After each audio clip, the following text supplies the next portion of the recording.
Shoto didn't know how to feel when she left him. It didn't hurt as much as it would hurt for a lover to walk out on you, but he still felt the most amount of guilt he's ever been burdened with. He wanted to blame his father for putting him in this position to fail, but he knew how childish that would be.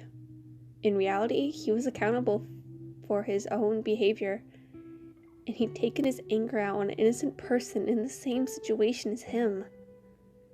He should have commended her for being the bigger person, and now he's lost her. His biggest frustration is that he never even got a good look at her. In his mind, her image is a fuzzy mix of colors, no real outline, or a body or face that he can remember. How could he have lived in the same house as someone for 5 months, but not know them like the back of his hand? Deep down, he knows that if he looked at her, he would have internalized how human she is and would have treated her better than a doormat. As he laid in bed after she left, all the things he wanted to apologize for but didn't get the chance to were still hanging in his mind, uncomfortably unfulfilled. The next morning, Shoto decides he needs to apologize immediately. He hates the eerie loneliness of being the only person in the house, even if he never acknowledged it before. In hindsight, at least he felt her presence of company. At least he had someone to talk to, even if everything out of his mouth was critique. The walls seemed to close in on him, the sunlight isn't as warm, and most importantly, there was no breakfast waiting for him. A vain problem. But it sobered him to know that she was still taking care of his needs through everything. After fixing his own meal, he called his agency to tell them that he was taking the day off and didn't delay to rush to his in-laws' house. The nervous pit in Shoto's stomach almost made him throw up his breakfast, but he ignores it. All acts of courage require varying deeds of nerves. On his way over, his father calls him constantly, probably to give him an earful about ruining the perfect matched marriage. He didn't need to hear it from Endeavor when he's already chewing himself up about it, and he turns off his phone to concentrate. Shoto walks to the family's door, smoothing his clothes and hair out. He feels akin to a boy picking his girlfriend up from her parents' house for their first date, and trying to make a good first impression, except Shoto already married his daughter and needed to make up for the awful impression he already had on him. Taking a deep breath, he pushes the doorbell, his heart hammering in his chest wildly. Her father and mother answer the door, expressionless and pleased already. "Good morning, I hope I didn't disturb you," Shoto was raising with manners and his hopes politeness would get him somewhere. The two didn't say anything in response to him. Understandable, given the condition their daughter was sent back in.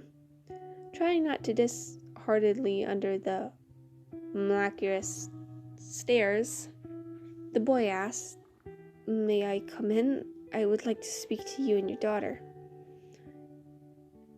"If Endeavor sent you, we don't want to hear anything you have to say," her mother scolds, rightfully so. "No, ma'am, I'm here without my father's knowledge," he responds earnestly, trying to not seem too firm about his tone or his face. He's trying to appear sincere, a husband trying to set things right from the bottom of his heart. The couple exchange glances, but let the young boy in without another word, which Shoto takes as a small victory. They lead him to a formal living room where they sit together on one couch and Shoto prefers to stand. A maid brings cups, teas, and a pot to rest on the coffee table between them before bowling and shuffling away. "I won't allow you to see my daughter," her mother states bluntly. "Not after hearing her cry over the phone for what you've put her through the last 5 months. The boy almost winces, his memory of overhearing the girl's phone call still fresh. "You can say your piece to us, and we may pass it to her," her father adds, eyeing the boy. Shoto breathes to calm the jumping nerves in his gut. One wrong move, and he knows he'll be kicked out immediately. He levels his calm gaze at the piercing gaze of the couple in front of him. "I'm not here to make excuses for my actions. What I did was terribly wrong, both as a person and as the husband to your daughter. I accept full responsibility for my mistakes." He bows fully at the wrist. He bows fully to the waist. "I apologize deeply for my behavior toward your daughter.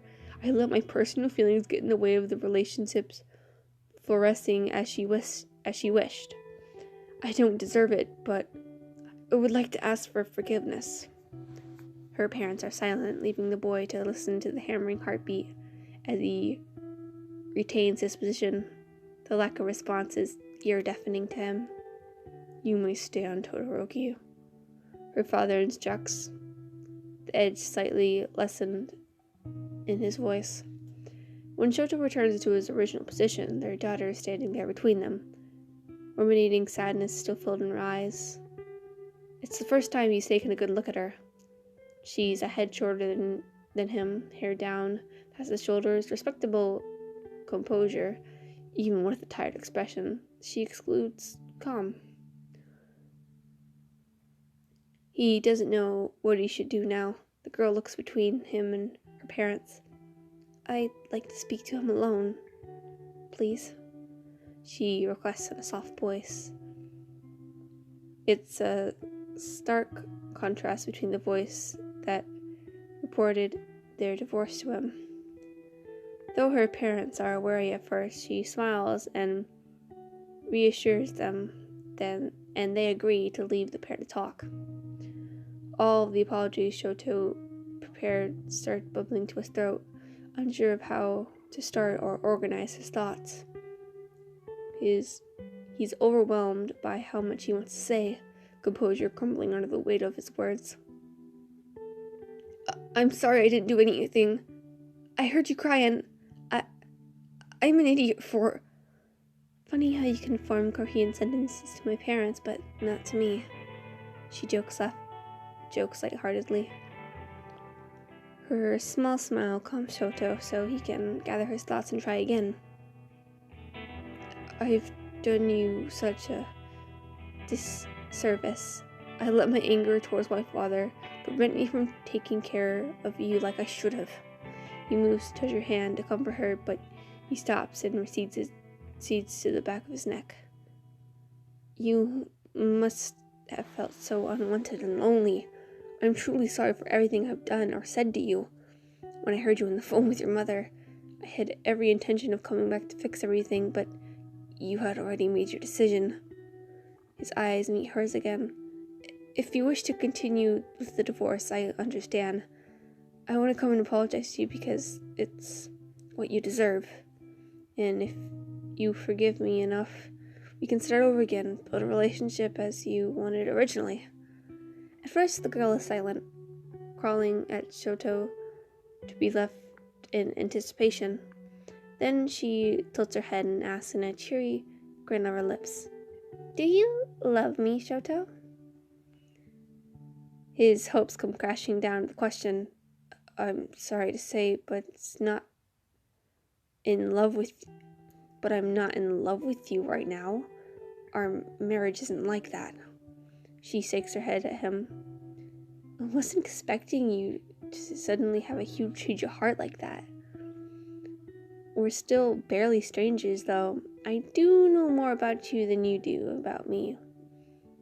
As long as you're open to any kind of affection, that's fine." His eyes widen childishly. "Does that mean..." She smiles, finally showing teeth to him and enveloping him in a hug. He breathes out in relief and returns a small gesture. A small voice in the back of his hand notes how perfectly she fits in his arms. "You know, we might end up actually falling in love slowly as time goes on." She giggles against his chest. That's how it tends to happen in movies. The slight vibration invokes a strange warmth to bloom within Shoto, not resulting from his quirk. His eyes widen. Oh. Alright. That was part 2. It's actually kind of... This was part 2 of Name. It's shorter than the first one, obviously, but... It's still good. Like, that redemption. Good job, Shoto. Alright, so I'm reading a little notes, because, yes. Todoroki X Female Reader. Genre, Angst to Fluff. Sequel to Name Part 2.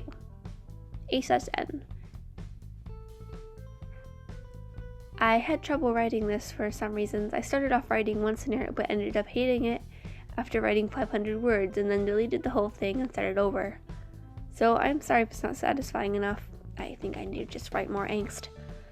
I just need a break from angst, or I'm just exhausted for the day because I was out all day. I promise the ending is happy. This one is half the length of the original since this was the one of the original endings I was considering for the first part. I'll probably pick right up with the other angst submissions tomorrow if I'm not still exhausted. Hopefully I won't go overboard again. Also, side note, I got noticed.